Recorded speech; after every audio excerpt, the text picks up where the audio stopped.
President of Mexico, Andrés Manuel López Obrador, shared an open debate at the United Nations Security Council to analyze the underlying causes of international insecurity, including the impact of corruption, exclusion, and inequality on conflicts.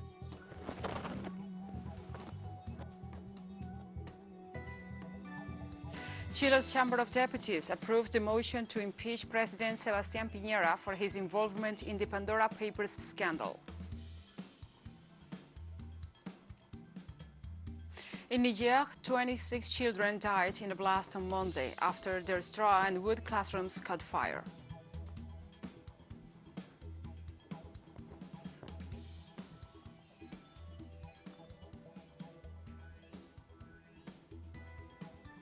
From the headquarters of teleSUR English in Havana, Cuba, this is From the South. I'm your anchor, Gladys Quesada, and these are the news. President of Mexico, Andrés Manuel López Obrador, shared an open debate at the United Nations Security Council to analyze the underlying causes of international insecurity, including the impact of corruption, exclusion, and inequality on conflicts. The Mexican head of state visited the UN headquarters in New York for the second time since taking over the presidency. His speech focused on inequality and corruption as the major problems in the world, and also one that leads to violence and migration. The top government officials stated that the promotion of preventive diplomacy and the protection of civilians by keeping the well-being of the people at the heart of all action are the main thrusts of this country's presidency. A second open debate, titled Peace and Security Through Preventive Diplomacy, a common objective to all United Nations principal bodies, will be held on November 16th, with the participation of the 15-member Council and other bodies of the UN to enable greater efficiency and coordination in preventing the conflicts.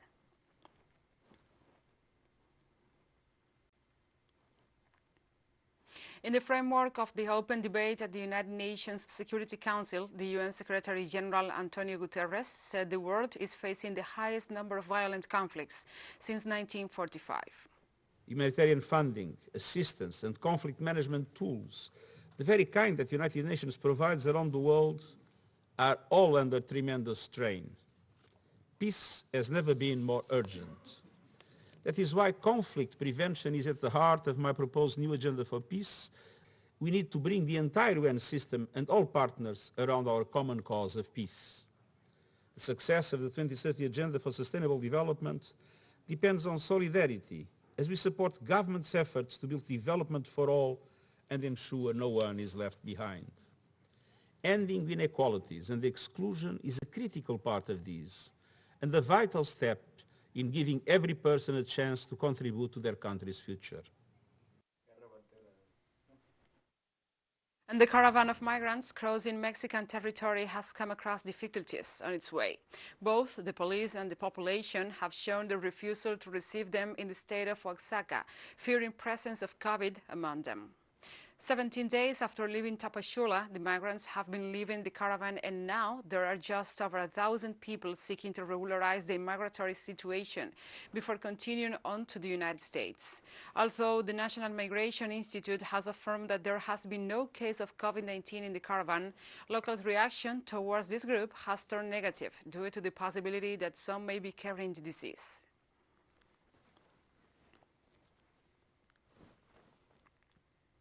And we'll remain on topic. The United States reopened its borders for vaccinated foreign travelers, ending more than 18 months of restrictions of international travel.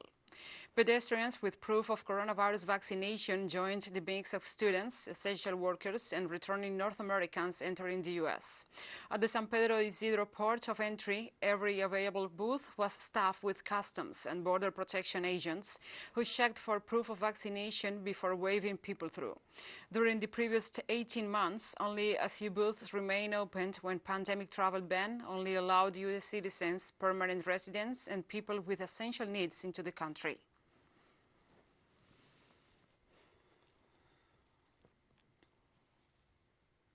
The United Nations International Organization for Migration advocated on Monday in Panama for more controlled routes for the thousands of migrants, mainly Haitians, who are crossing several Latin American countries towards the United States. IOM Deputy Directors Ugoshi Daniels and Amy Pope made the request as they are in Panama, visiting government shelters for asylum seekers crossing the Darien jungle from Colombia. According to Panama's government data, more than 91,000 migrants have crossed through Darien so far in 2021.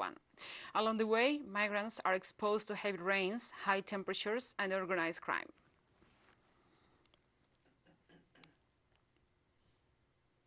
We have been discussing is more controlled migration on the border with Colombia, similar to what Panama has with Costa Rica, so that the government is better able to support those who arrive. So it's really important to understand that the issue of migrants at the Darien Gap is a complicated one. So there's no one quick solution to it.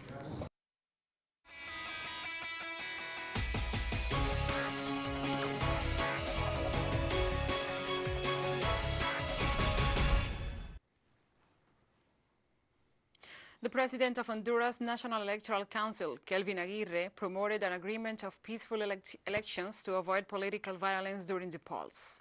Aguirre's call comes after demonstrations that call itself against communism, organized by the Officialist Party.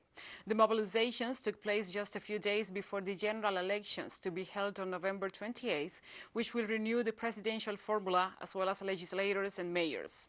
Aguirre stressed that Honduras wants peaceful elections, while indicating that several contending political institutes will agree to sign the document.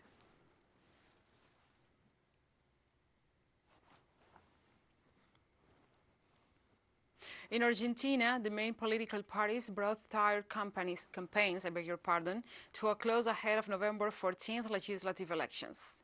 There are only 6 days left for the midterm elections, where half of the seats in the Chamber of Deputies and a third of the seats in the Senate will be renewed. On Thursday, the Front for All coalition announced they will hold their final campaign event, with the attendance of President Alberto Fernández, aimed at recovering the party's mystique and working house to house to identify and consolidate followers. Meanwhile, the opposition alliance Together for Change repeated the strategy used in the congressional primaries and organized campaign closing activities led by candidates of each district.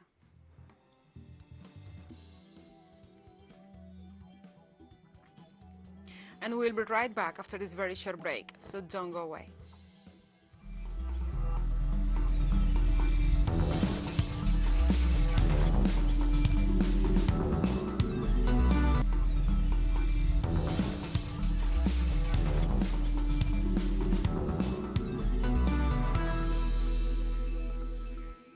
Welcome back to From the South.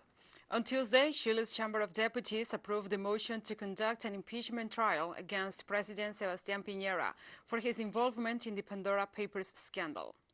After a 22-hour session and with 78 votes in favor, 67 votes against, and 3 abstentions, the lawmakers approved the impeachment motion, which now goes to the Senate. To proceed, the impeachment motion needs 2/3 vote to unseat the president.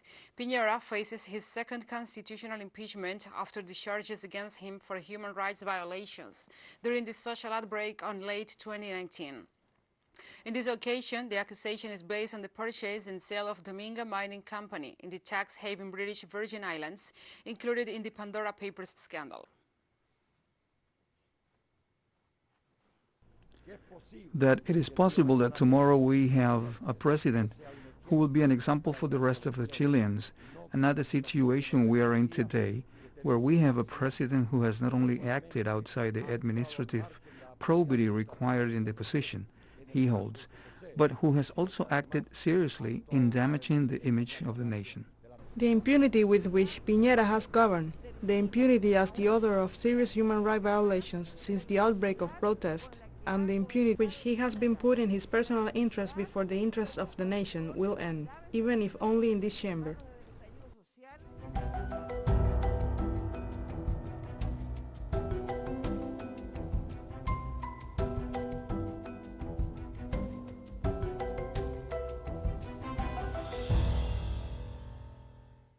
Now we address other topics. In Nicaragua, an earthquake of magnitude 6.4 struck near the coast early on Tuesday. The latest quake was at a depth of 60 kilometers, according to the European Mediterranean Seismological Center. Good evening, comrades. Good evening, dear family. Here we are. I understand the people must have been very scared, especially next to Carazo, Rivas, because they are still trying to determine. But it was a strong quake. We know it could be above 6, exactly 6.3, with a depth of 21 kilometers, 82 kilometers southeast of Jujuete. Can you hear me? Yes. Yes, go ahead. We are listening. 82 kilometers southwest of Jujuete. We understand it was felt throughout the Pacific, and in some areas near the epicenter, and even in the north. It has been felt many times even in the north. And now, for more details on the rollout of the COP26 summit, we go to the United Kingdom with our collaborators, Ian Bruce and Sabrina Fernandez.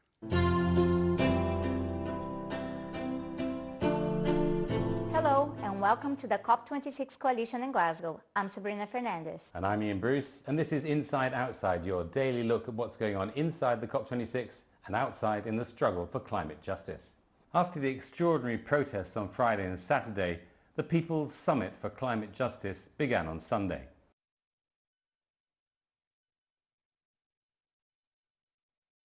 Monday saw sessions on the feminist path to climate justice, a trade union forum on ecological transition, the Global Green New Deal, as well as a workshop on radical mycology, and dozens more.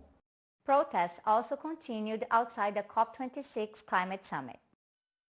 This was Nothing About Us Without Us, denouncing how much of the world has been excluded from these talks. And this was one of the protests inside the Blue Zone, pointing out how military spending drives climate change, but it's left out of countries' commitments to cut carbon.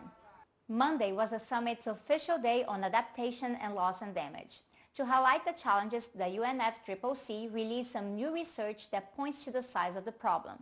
It shows that if global warming is allowed to reach 2 degrees Celsius by 2050, that will mean 800 million more city dwellers around the world facing lack of water, 100 million more farmers facing drought, and 400 million people subject to severe flooding along coastlines and rivers. But the truth is, the negotiations inside the COP have reached an impasse, and that's precisely because the rich countries don't want to pay more for the impact of the climate change they have mostly caused. Ian went to find out more about what exactly these issues are. We're in the Blue Zone on Monday at the beginning of the second week of this COP26, and it's not really clear where the negotiations and the talks inside have got to. To try and understand this a little bit better, I'm going to talk to Nathan Thankey of Demand Climate Justice. Nathan, what exactly is going on? So we just wrapped up an informal stock-taking plenary, which is just jargon for a session where the president of the COP, Alex Sharma, asked the chairs of the two subsidiary bodies that have been meeting all of last week to wrap up what they've been doing, and for him to then present his vision for a process going forward. In that plenary, we heard very, very, very frustrated developing countries, all of the developing countries in all of their blocs expressing a deep-seated frustration with how talks are going at the technical level. Their main frustrations revolve around finance issues, where they say that developed countries are unwilling to actually be serious about their commitments on finance, to acknowledge their failure to deliver previous commitments, and are very reluctant and are derailing talks to set new commitments on finance that would really help developing countries in their transitions. They're also deeply frustrated in particular about the lack of seriousness with regards to loss and damage to help developing countries deal with the impacts. We've heard a lot of rhetoric even about this.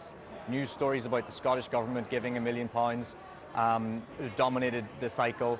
But what we're seeing in the talks themselves is a sheer single-minded reluctance and unwillingness to negotiate on the issue of loss and damage, and in particular the issue of loss and damage finance. They're okay to have a workshop here and a workshop there. They're okay to have a website or some kind of institutional arrangement which they might fund a little bit, but on the real issue of even hearing about the needs that developing countries have as a result of climate breakdown, the developed countries are not interested at all. So just to be clear, today is meant to be Adaptation and Loss and Damage Day, and what the developing countries want is a separate stream of finance for the damage already done from whatever money might or might not be available for adapting to damage in the future. Absolutely. Developing countries are insistent that they are owed finance not just for mitigation, which is to reduce their emissions, and for adapting to climate change, but beyond that, in addition to that.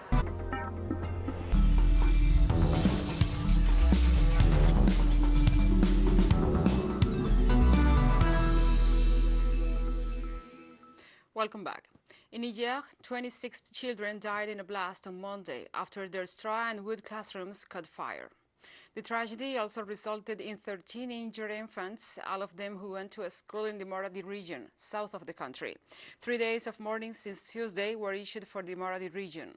A similar incident occurred in the district of Niamey in April, resulting in 20 children dead.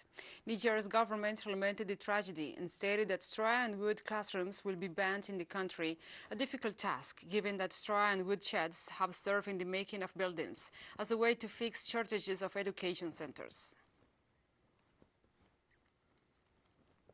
The children in the middle of the class were the most affected. They were screaming. The parents who had come to pick up their children brought help. But the problem was the children who were sitting at the back of the classroom and who were seriously burned. There was a child who clung to me shouting, "It's so hot." I managed to pour sand to extinguish the flames to cut his shirt. We saw the flames inside the school. They were only teachers. They did their best to fight the fire. We are patrons of the school. It is our children who were studying there. So we jumped over the wall of the school with cans and buckets filled with water that we threw on the flames. We were able to save the children who were still alive when we took them to the hospital.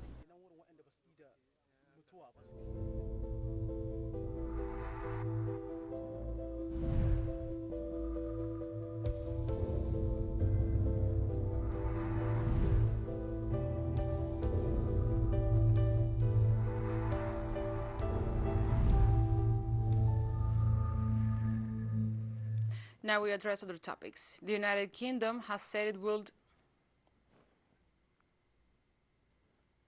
We are confronting technical issues. We'll recognize COVID-19 vaccines on the World Health Organization's emergency listing this month, adding China's Sinopharm and India's Covaxin vaccines, the country's approved list of vaccines for inbound travelers. The changes, which come into force from November 22nd, will benefit fully vaccinated people from the countries, including the United Arab Emirates, Malaysia, and India. According to the Department for Transport, travel rules are being further simplified, as all people under the age of 18 will be treated as fully vaccinated at the border and will not be required to take a pre-departure test, date 8 test, or self-isolate upon arrival. They will only be required to take one post-arrival test and a confirmatory free PCR test if they test positive.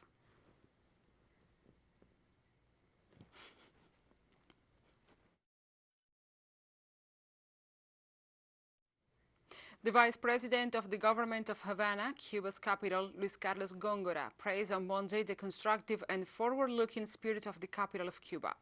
The official stated that the current outlook of the city is very favorable, as there had been a gradual decrease of COVID-19 cases in the last 14 weeks, as a result of all the comprehensive work that has been done. Góngora also highlighted the success of the vaccination campaign that in Havana already has 99.3% of the population, with at least one dose, and 85% has the 3 required doses, with Abdala, Sovereign 02, and Sovereign Plus. The leader commented that the school year is already back to normal at all levels, as well as restaurants, cafeterias, theaters, galleries, cultural institutions and venues, bars, all with certain capacity, and taking the necessary precautions.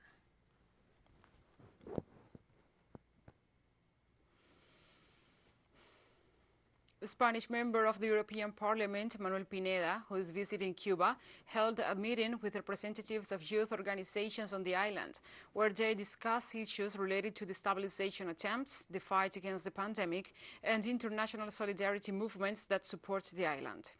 Pinera, also the vice president of the Parliamentary Group of Friendship with Cuba in the European Parliament, reaffirmed his support for the Caribbean nation in view of the recent campaign against the island. He also reiterated that they are not alone, referring to the support of other Euro legislators. Pinera, who is also responsible for the National Relations Commission, urged the young people to improve the mechanisms of communication and the presence of true messages in the digital platforms to counteract the campaign of lies against the Caribbean nation.